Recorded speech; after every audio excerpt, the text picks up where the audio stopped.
इस पर एक शायर ने बहुत खूब कहा है, दीर्घरान राह नसीहत, खुद राह फसीहत। हमारे लीडरान सबकी मैं इज्जत करता हूं। बाहर में तो बड़ी नसीहत करते हैं हम अब पूरे हिंदुस्तान को कि इकट्ठे होकर सब कुछ करना है हमको, पूरे इसको बीजेपी को हराना है, कुर्बानियां देनी है। तो हमको अपने घर में भी देखना है कि क्या हम वही कर रहे हैं यहां कि नहीं। मैं आपकी चैनल की वसादत से अपने दोनों जो हमारे मेंबरान हैं पीएजीडी के, नेशनल कॉन्फ्रेंस और पीडीपी, मैं उनसे फिर एक बार गुजारिश करूंगा कि अभी भी कुछ नहीं बिगड़ा, अभी बहुत टाइम है, अभी कुछ दिन है नॉमिनेशन फाइल करने की। सोचिए, समझिए, कोशिश कीजिए कि एक बैठा जाए और एक एक हम एग्री, अगर हमको डिसएग्री करना है मगर बैठ के ही डिसएग्री करें, वी एग्री टू डिसएग्री। जैसे मैंने कल अपनी मोहतरमा महबूबा जी का मैंने उनका सुना बड़े गौर से, उनने क्या कहा, जो उनने बातें कही हैं, कुछ बातों में बहुत वजन है, बहुत दम है। मगर एक और चीज जो मैं उनसे भी कहूं कि हमने भी बड़ी कोशिश की, मैंने, तारिगामी साहब ने, और हमने एक आप सबसे मिलकर एक कंसेंसस बनाया था कि हम 18 तारीख को मिलेंगे 11:30 बजे। मगर चूंकि आपको फिर वहां जाना था बॉम्बे इंडिया अलायंस में, तो उसके बाद वो मीटिंग नहीं हो पाई पीएजीडी की। और उसके बाद हम रुके 2-3 दिन और महबूबा जी के लिए, तो उनने फिर माजरत चाही कि नहीं, मैं मीटिंग नहीं कर सकूंगी। तो अब हम आइंदा के लिए सोचेंगे बात, जब ये इलेक्शंस हो जाएं तो फिर क्या करे आदमी। अब ये बदकिस्मती है हमारी, मगर मैं तब भी कोशिश करूं, तब भी मैं ये वाज़ेह करना चाहता हूं कि हमको सबक लेना चाहिए लद्दाख से, हमको सबक लेना चाहिए जम्मू से।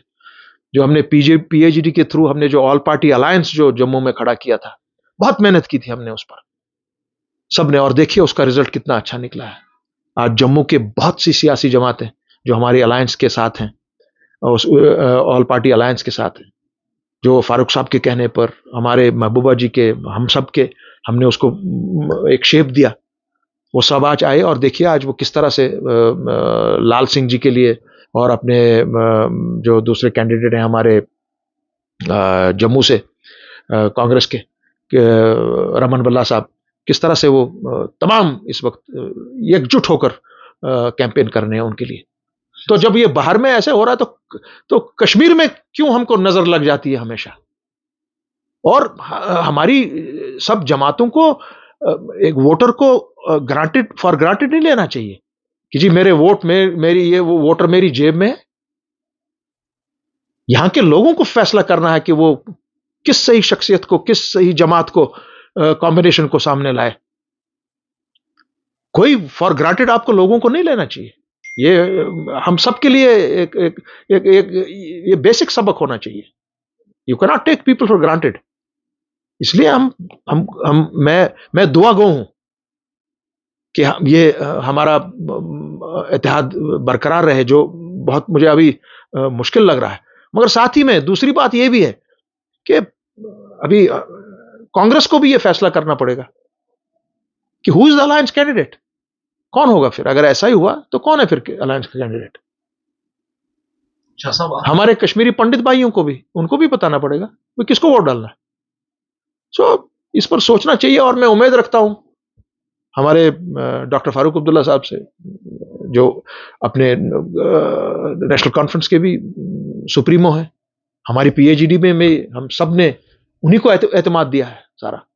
आपको क्या लगता है सर, ये कोशिश करनी चाहिए उनको जी। ये आपको क्या लगता है आपको कि क्यों ये अलहायदगी दोनों पार्टियां? देखिए ये तो क्या है, मैं तो इतना ही कहूंगा कि जिस कॉज के लिए हम सामने आए हैं उसमें एक इलेक्टोरल कॉज एक छोटी सी चीज है, मगर आपको ये बेसिकली ये भी देखना पड़ेगा कि भाई यहाँ जो हमारा मामला है, स्टेटहुड का मामला है, हमारे कॉन्स्टिट्यूशनल राइट्स का मामला है, हमारे बच्चे 30-35 लाख दरबदर इस वक्त ठोकरें खा रहे हैं चारों तरफ से, उनका मामला है, हमारी डेमोग्राफिक चेंज का इशू है इस वक्त जिस तरीके से वो किया जा रहा है।